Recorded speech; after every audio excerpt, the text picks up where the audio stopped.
Hey guys, in this video, I'll show you how to fix printer red light blinking. Alright, let's begin. First, ensure your printer is in ready mode. While it's powered on, press and hold the second and fourth buttons simultaneously for about 5 seconds.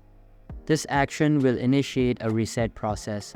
After holding the buttons, release them and turn off the printer. This step is crucial as it helps clear up any temporary errors that may be causing the red light to blink. Next, turn the printer back on and prepare for the next set of instructions. Press and hold the stop or cancel button along with the power button for at least 6 seconds. This combination is essential for a deeper reset of the printer's internal systems. Once you've held these buttons for the required time, release them together. If done correctly, this should resolve the blinking red light issue. So that's basically how you can fix printer red light blinking. And that's it for this video. If you find this helpful, consider subscribing and giving this a big thumbs up. Thanks.